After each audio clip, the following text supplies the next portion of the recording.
that I'm real, and niggas ain't seeing me. I been said I'm hot, and you just now believe in me.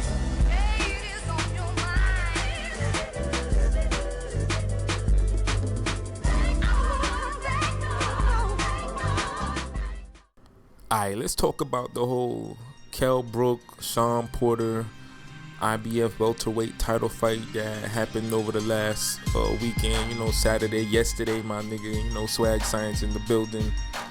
But first, let's jump into all the undercard bullshit bouts before we get to that main event, the main course. You know what I mean? So, Jorge Linares, you know, he looked cool. You know, he did his thing. He was fighting a bum. You know, dude looked real heavy, real big. Like, looked like Linares could fight that damn junior welterweight or welterweight division. Kind of reminds me of Terrence Crawford in that aspect. Like a dude that's, you know, he's really filled out physically. Like, he could, you know, fight above 135. Real talk. Should be getting a title shot soon. Deontay Wilder, you know, he's still on that bum train, but it was cool because this was a little stay busy opponent, so you can't really knock him for this one like we did all the other 32, 31 opponents, like, you know what I mean, besides Malik Scott. Jason Gavin, he had some good defense. You know, he was making Wilder miss a lot with the jab, and sometimes on occasion with the right hand. It showed me Wilder, he's open for that pull counter right hand. If you could make him miss the right hand or shoot it low, or you step to the side, you could come over the top with it. You know, it looked like Gavin had the openings, but, you know, he was out of shape. You know, he really couldn't pull it. It makes me think he would have looked better in that fight if he would have had more preparation time. But it is what it is. You know, he went four decent rounds, and, you know, he had enough. So can't really say too much about that. Let me see. Let's get into the damn Figueroa, man, and that Estrada fight. That was a real good fight. You know, I was entertained with that. Figueroa's fucking defense, man. This dude, man, he needs to polish that shit up, man. Especially if he's fighting a guy like Linares in his next fight. But that dude's an offensive beast. Even though his chin is, you know what I mean, it's not all up there, but Linares letting them hands go, beautiful punching. Figueroa, his offense is crazy too. He has a chin. He could take some bombs. Looked like he was stunned a few times too, but you know, he pulled off a good victory. That right hand that dropped Estrada was fucking sick, man. Real good, nice punch, and then he knew how to finish the guy too. So that was good to see. So I look forward to seeing more of him in future fights. I think he needs to just polish up on that defense a little bit. He got hit too many times, but he was getting hit clean. But then he would come back and nail Estrada with a meaner punch. So it kind of evened out, and he was the one pushing the action. He had to cut off the ring a little bit. He polished up on that. Although the last fight, I think it was for Belmonte's, that nigga was running too fucking much. So, you know, he improved somewhat in that aspect, but defense, he really gotta tighten that up. Darrell and Bika, wow, that fight, goddamn, that was an ugly ass fucking fight. It was even uglier than the Rios and Chavez fight we had the other day, because them niggas was still landing and throwing some bombs at each other, and, you know, it was like a slugfest that just got fucked up. But this was just crazy. It was just nasty fight to look at. But Darrell, you know, Anthony Darrell showed great composure. He boxed, he countered. You know, he had to settle down after a while, because when he first went in there, that nigga wanted to take dude's head off, and, you know, he put his whole body in the shots. He didn't pace himself out, so he stayed component. I like how he was sitting on his punches and really hurting Bika. He was hurting Bika with like every other damn shot he landed. He was knocking Bika all over the fucking ring and was staggering at him and shit. You know, I can't remember the last time I seen Bika get stunned and hurt so many times in a fight. You know, Darrell shout outs for that. You know, he really did his thing on that fight. That's how you supposed to counter someone effectively, make them pay. and hurt their ass too. That's how you do it right there, man. So that was a good look.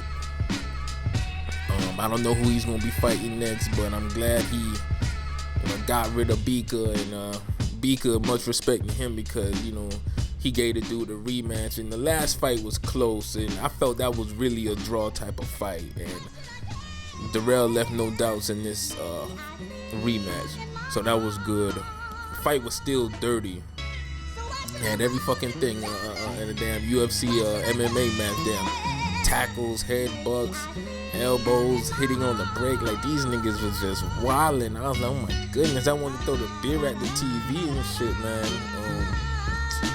The referee, man, this nigga had his work cut out. That he earned that fucking paycheck. He was better than Vic Draculich though, cause he didn't deduct no types of points and shit, and he ain't, you could tell he was getting pissed off, but he still let him fight. It might seem like he was over officiating, but sometimes you gotta take charge, and he did what he had to do. I can't complain. I know Al Bernstein was complaining, but I mean, I'd rather Jack Reese, Rice, however you pronounce his name, I'd rather you approach it like he did than Vic Draculich, where you just get pissed off and start deducting points and disqualifying niggas for no reason and shit, and letting fighters talk to you and bitch and complain, which is what Rios was doing. So now we go on to the main event. Porter and Brook. First off, y'all know I picked Porter by late stoppage, and he had the more momentum going into this fight. He fought the better opponents, and that's clear as day. You got niggas out here trying to tell me fucking Sinchenko or whatever the fuck his name is, and Matthew Hatton are better than fucking Milanaji and Devin Alexander and Julio Diaz. No, Porter has beat the better competition, but that raises Brook's stature in the game, because now he beat that guy. So he beat Porter, which was one of the little beasts in the game that was on the rise. So that's a good look. As far as the fight was ugly, and to be honest, I wasn't really impressed with neither one of them dudes. I felt they kind of neutralized each other to an extent. Porter's pressure never allowed Brook to really sit down and punch with any real conviction. Brook looked like he was just hitting at the target, punching at the target instead of punching through it. So even though he was landing clean on Porter, it didn't really look like he was landing some hellacious type of shots. Like he didn't really, and for the amount of flaws that Porter made and all how he was open and shit, Brook really didn't make him pay like he could have. I thought the fight could have went either way, because the first half I thought Porter's aggression and swarming really kept Brook from being comfortable, and it looked like he made Brook uncomfortable all night. But Brook, to his credit, he stayed composed and he did what he did.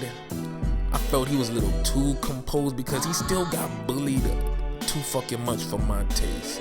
I was waiting for him to really put the authority behind his punches, step forward, double jab, back Porter up, and he did that in a couple little spots, but he never really, I don't think he really took charge of the fight like that. Neither guy really did, because Porter's aggression, it became ineffective at a point. Like around the midway point of the fight, it just looked like he was, running in there, bull rushing this nigga and flailing arm punches and rah, rah, rah, rah, like a little kid or some shit. You see little kids fight and they just throwing a whole bunch of fucking hands and don't look like they know what they doing, like they too close or they too far. And Porter just looked real wild. And I said he would look wild at times.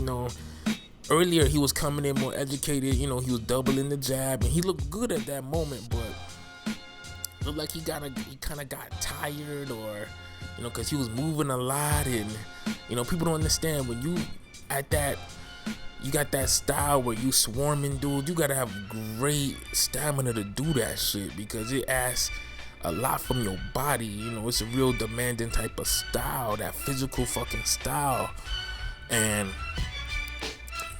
Brook was just, you know, making him, you know, miss, and, you know, he was countering him with little shots on the inside, and he was moving out the way, but he was off balance, and, you know, a lot of times he really couldn't just sit down and rah and just, you know, turn the punches over and really fucking, you know, slash at Porter with some nice mean ones. There was some clean punches though, but, you know, I give credit to both dudes, because, you know, they both tried to fight they fight, and to an extent they both did. I kind of expected more from both though. I mean, I know dudes is really you know, I know niggas might be listening to this like, damn, Swag, you kind of going in on hard on both them dudes. And me, I'll be realistic with this shit. Even though I could pick a dude to win a fight, I could be wrong, but I'm gonna tell you how I feel about the fight. And I'm not one of those dudes who is trying to make it seem like I still saw something completely different so it could goes into what I predicted. Because, you know, look at the Canelo-Lara fight. I picked Lara to win that, but I felt he ain't doing enough to win. He ran. He was acting bitch made in the fight, you know what I mean? So Canelo, I felt, won. You know, with this fight, it was like I picked Porter to win, and he did his thing. I thought he could have looked a lot better, but Brook got him by a little bit, but it could have went either way. No one really dominated the other to me like that, you know. No robbery though. It was a close fight. It was competitive. I could understand why Porter felt like he didn't lose, but he just looked the worst out of the two. We all knew Porter's skills weren't as refined as Brook's. So when you're dealing with somebody who's more technically sound and aesthetically pleasing than you gotta make sure all that roughhousing shit really works. It takes its toll on that refined boxer, and I didn't get that from Porter. Porter knows how to close the distance on you real good, and his footwork is faster than Brook's, but it's like he doesn't know how to measure the proper distance when he's up close to throw punches at the maximum effect. Like, you know how guys like Ricky Hatton could dart in and out, get in there close to you, and then he'll step to the side and bam, throw a real hard fucking body shot. You know, Porter really wasn't doing that. He has the moves, but he doesn't have the finishers. That's what I'm trying to say. And, you know, it's like his father was telling him during in the ring, during the minute breaks in between rounds. He was like, yeah, you getting them, you know, move to the angle, stop doing the same thing, stop standing in front of him, tacking to the body. I mean, because Porter, you know, he went at the body hard, but it wasn't the best type of body shots. Like, you know, there was decent punches. There wasn't no type of punches like, if you remember the type of punches Glenn Johnson was landing on Tarver in the first fight. You know, that's how you break somebody's body, man. Porter, But anyways, man, that's my whole recap. Ain't really too much to say.